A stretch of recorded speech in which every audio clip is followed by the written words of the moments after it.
All the YouTube watchers, Stephanie made a brand new YouTube channel where it's like 20 minutes or less videos. It's nice and summarized true crime. So you got the like long 2-hour ones, and then you got this, which by the way, hi, how you doing, YouTube? Are you good? I hope everything good. Make sure to go subscribe to this new one. It's called Rotten Mango Summary. I'm gonna put the link in the description. I already spammed it in chat, but dude, I'm so excited.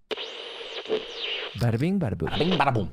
March 19th, 2024, Hi, that Stephanie. day from the morning the high school bell rang, a series of events would take place that would end in murder. Oh. Just 6 months ago, 14-year-old Carly Gregg is student of the year at her high school. She skipped a grade and was one of the highest academic achievers in her entire school. I got held back like 8 times. Smart kid. Her mom's the math teacher at their high school. Her name is Mrs. Smiley, and she's like a fan favorite with the students. Everyone said she had a lot of friends and was quite popular. What happened since March 2024 and now September 2024 that she is now sentenced to life in prison at just 15 years old? Life in prison at 15 is hella studious. Carly Gregg texts all her friends after school one day. She probably bit someone to death with them teeth. My fault. I'm sorry. I apologize. And they start panicking. What's going on? Carly responds, "My life is falling apart. You need to help me." And quote, "I f***ed up. I f***ed up. I need help. I need help." When one of her friends asks, "Why?" "I can't tell you why." One friend hops up on his bike and starts making his way over. Another friend, she gets dropped off by her dad because this seems very serious. And when she gets to Carly Gregg's front door, Carly's standing there. She does not appear to be in the middle of an emergency. In fact, she seems calm. So what was all of that? Carly asks her, "Are you squeamish? I need you to not freak out." "I'm not going to freak out. What's going on?" "You're not squeamish, right? Have you ever seen a dead body?" I thought I was gonna say something else. Last time someone said, "Are you squeamish?" They showed me a picture of their borderline picture of their ass. It was traumatizing. I should have said yes. I was like, nah, it's cool. Big. It was like the size of my arm, chilling. It curved around twice. Carly's friend shakes her head no, and Carly brings her into her bedroom where she looks down, and on the ground of 14-year-old Carly Gregg's bedroom is a dead body. Yo. March 19th, Ashley and Carly may have had a tense car ride home, considering one of Carly's friends told Ashley that she had weed vape pens hidden in her bedroom, and it's likely that Ashley Smiley, the mom, was gonna go look for those weed pens in Carly's room once They caught this in 4K? They got cameras in the house? Oh, no. got home. You see Carly letting the family's 2 golden retrievers in from the backyard, and she's walking in through the back door, but her demeanor is interesting. She's almost sneaking back in. She's walking through the kitchen, but she's careful about each step, trying to listen while quietly going towards the living room. She's standing in front of the living room. She pokes her head out to the right, then to the left, and then she listens briefly and then starts swiftly, quietly moving towards the left. She comes back into frame holding something behind her back. Does she hear someone? Is it like a possible intruder? What's going on? You see Carly go from the left side of the hallway, pass by the kitchen to the right side of the house, holding what appears to be a gun behind her back. Gun! You don't see the gun that well because she's hiding it, but it appears to be a gun because right afterwards you hear a loud gunshot. Then dogs start pacing. Then you hear a high-pitched squeal of some sort. It sounds like someone had been shot and they're squealing. Then another 2 rounds go off.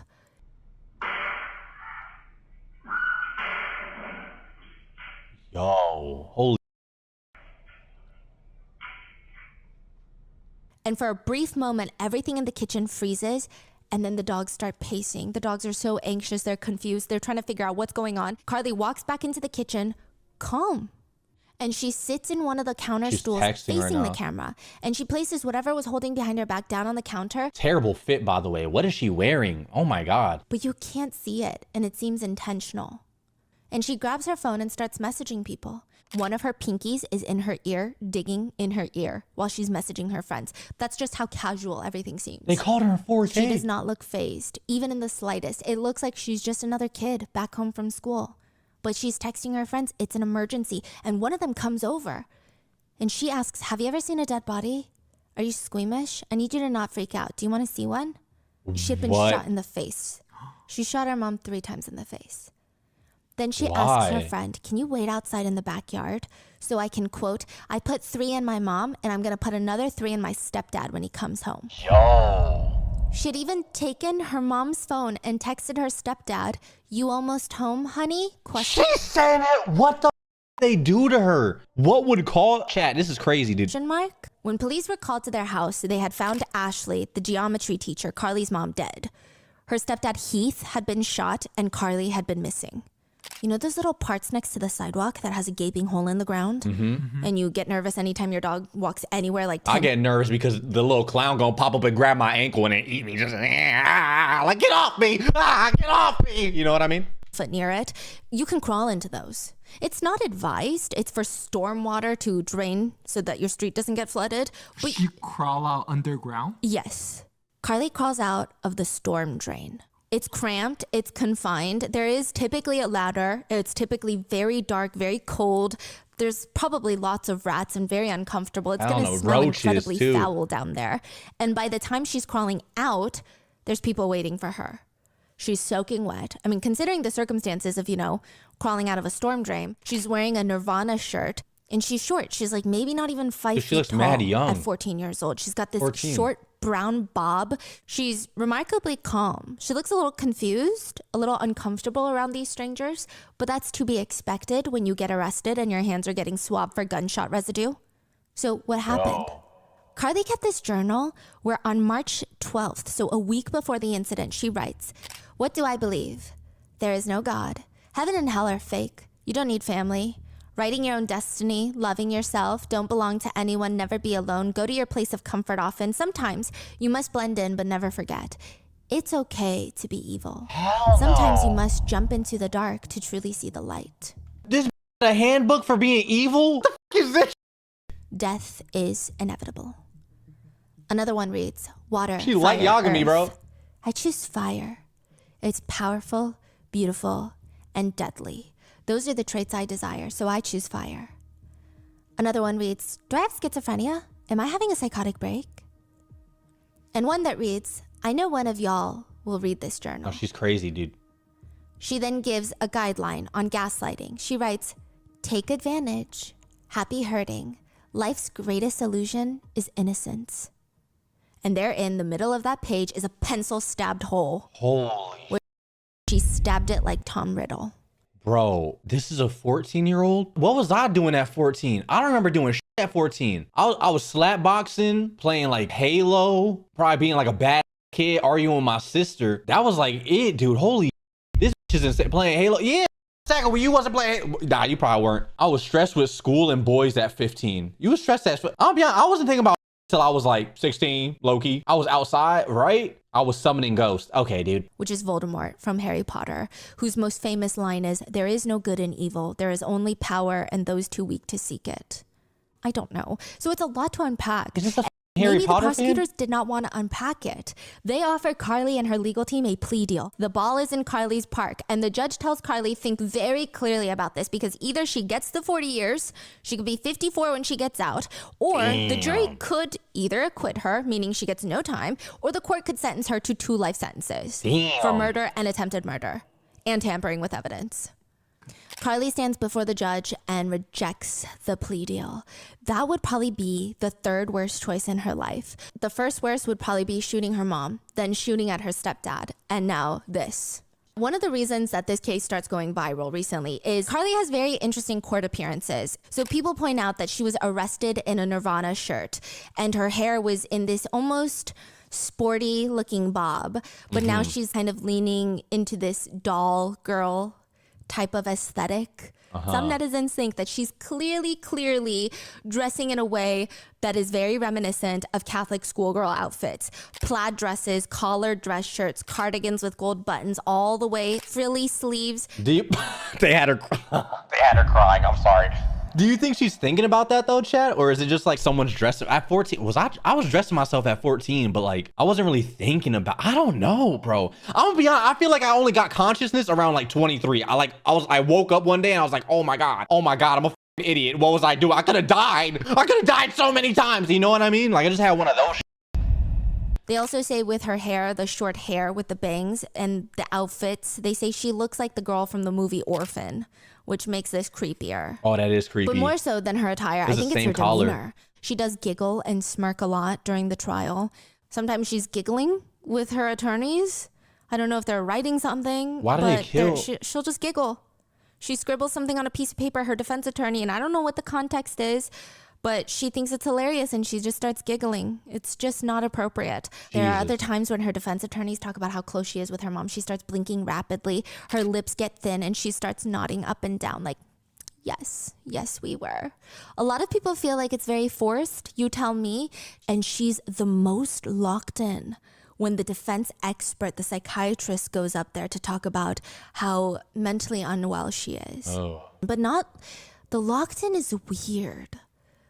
The locked in is almost, she's fascinated by how someone perceives her, how this expert perceives her.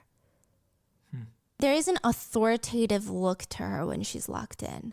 It's almost analytical, studying. Did they say why? No, we're 9 minutes in. Why did she do it, bro? Do we even know? Just because? It was a little creepy at times, yeah. She also does this thin-lipped, looking down, shy smile. When the defense talks about her grades and how smart she is. Like, oh, stop, I'm embarrassed. Or when the defense talks about how she's not a deranged child, she's not a troubled child, she does these strange little no head shakes and her lips are thin, like she's trying to cry and she just shakes her head no. It's just, it feels like she's very performative for the jury. Was this broadcasted, chat? Heath Smiley is Ashley Smiley's husband, Carly Gregg's stepfather. Actress. He's not Carly's biological father, but he felt like she was his biological daughter. He and Ashley got married a few years ago in 2020. They met in 2019. And her mom found vapes in her room. That's what it was in the beginning when we were talking about vapes. This murdered her mom and was gonna kill her stepdad because she had vapes. Yes. Yep. Yes. There's no way, dude. Oh my God. I can't think of a valid reason to kill my parents. I was just thinking about it right now. I can't really think of one. Hold on, let me think. If they name my like Petrie or something, like I'll probably wouldn't kill him, but it's like, all right, you're gonna have to catch these hands. You name me Petrie. Now I got this name for life. Y'all gotta fight. But I don't think I would kill anyone, dude. Obviously, everything changed March 2024. He walked in through the door after work and saw a gun go off right next to his face. He was maybe in the door 3-4 inches. The gun was about a foot from his face. The bullet grazed through his shoulder trap muscle area. Holy shit. And Heath's 911 call is played for the court where he does not sound like himself. The 911 operator kept calling him ma'am. He's very incredibly distraught. It sounds like the adrenaline is overpowering. Misgendering me in my time of need. Even control his breathing. He isn't even able to tell the operator his address. He's just screaming. He's screaming that his stepdaughter had shot him. He managed to take the from her, but she ran out the back door. And Carly is the most emotional during the entire trial when she hears Heath's 911 call. Probably more emotional than when she is being read her final verdict. Oh, damn, she's... Tried to shoot you? How old is she? 14? He screams, she killed her mom, she's dead on the floor of my daughter's stepdaughter's room, she's on the floor. When the dispatched officer arrives at the house, you can hear Heath screaming inside the house. He's finally able to open the door. He can barely stand up straight. Once he gets out the front door of his house, he falls onto the ground. He has his back up against the wall. He can barely talk. The officer runs inside, looks for Ashley, and when he walks out, Heath is laying on the floor on the porch. And 6 months after this, Heath is on the stand testifying, and his testimony has been quite controversial. The prosecutors ask Heath to identify the person in court today that shot at him. And he looks at Carly, points, and he smiles. And she smiles back. And they both smile at each other because Heath is in full support of his stepdaughter. Wait, what? Wait, what? Someone explain this. What the f does that mean? He's cool with it now? Plot twist? What the f is this? There is a lot of discourse about Carly's stepfather, primarily because there's this one clip that's going viral where Heath is in court, he smiles at Carly, and I don't know what he mouths, but it sounds like he mouths, "I love you" to her. So there is a lot of discourse about the stepdad. And I do want to mention that these are just theories circulating on the internet. Heath Smiley is not a known suspect of any sort of crime. In fact, he is a victim in this case. A lot of parents were commenting saying, even if my biological child that I birthed and raised from the minute that they came out of me, if they tried to shoot and kill me, I don't know if I could forgive them. True, bro. At one point, the defense I attorney... mean, if it's my kid, I'll probably forgive him, but we got to have like a Mortal Kombat. You know what I mean? Like, you grab a sword, I grab a sword, and we gonna fight to the death. You know what I mean? You shot at me. We both got to deal with this. And he asks, in all the time that you've known Carly, would you describe her as callous? No. Calculating? No, not except with math. And he smiles and Carly smiles. Netizens are also confused by the fact that there was a protective order put in place where Carly and Heath were not allowed to communicate for Heath's safety. But Heath, the stepdad, requested it for it to be lifted. He has been speaking with Carly ever since while she's been in prison awaiting trial. They talk nearly every day, it appears. He states that he loves Carly like his own biological child and believes the only reason she would have shot him was perhaps she did not recognize him. Maybe she thought he was an intruder or something. This is in denial. But she did text on her mom's phone, "You coming home, honey?" Like, it's very clear that she's luring him in. Jesus. Others argue, yes, these types of cases have happened before, where stepdads will groom the children and then might even try to get them to kill the mom, or a foster child will, there have been some cases of that. It's a lot. But they argue, even when he's talking about their family life, it just seems like a man who actually enjoyed his new life with his family and his new kid. He talks about how he and Ashley surprised Carly with their second golden retriever. It just sounds like very fond memories for him, which they find enduring that he... Maybe he just shut down. You know when some real tragic shit happens to you, bro, and you just shut down?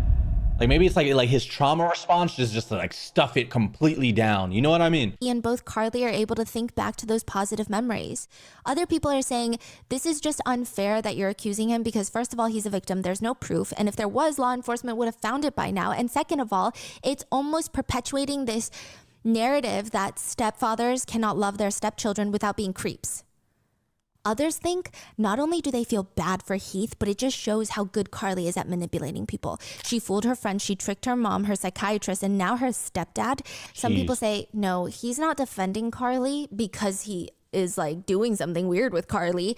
It might be because he's trying to protect himself. Technically, the gun used to shoot Ashley is registered to Heath. Oh. People think he's doing this defensive like, no, nothing was wrong, so that he doesn't get legally held, potentially, for having her have access to these weapons. In the end, Carly was found guilty. Damn. She has been sentenced to life in prison for the murder of her mother, the attempted murder of her stepfather, and 10 years for tampering with evidence. So life in prison, is that like your full life, chat? Life in prison, I feel like sometimes it's like a 25 years or something, right? Life to 25, isn't it 25? So will she get out at like 30? Wait, 30, will she get out at 35? Like, how does that work? Chance of parole at 25, so she'll get out at 35. She's still young. Hell no, keep her locked up, dude. What are your thoughts on this case? It seems like everybody is very divided. Some people think that she should just be hospitalized. Others think that she should be acquitted. I would say most are pretty happy with this conviction, but they wonder if there's a lot of other theories roaming around. What are your thoughts? Why do you think she killed her mom? I don't know. Just pure evil? Some people were saying this is like a serial killer in the making, but a lot of people were also arguing it doesn't make sense. She doesn't have these trademarks that you see in a lot of serial killers. She had a notebook. She had a notebook for gaslighting and stab. If they didn't have notebooks of like evil villain going on, bro, I would completely be like, nah, this is way too harsh for a 14-year-old girl. You know what I mean? Sure, like she's 14, she made a dumb mistake. This seems very premeditated, dude. What are you talking about? I love this new channel though. Oh my God, Stephanie, you're the best for making this. I love this channel. Off. I don't know. What are your thoughts? Leave it in the comments. Please stay safe, and I will see you in the next one. W Summary channel, bro. Oh my God, I love this channel. This is the best channel in the world.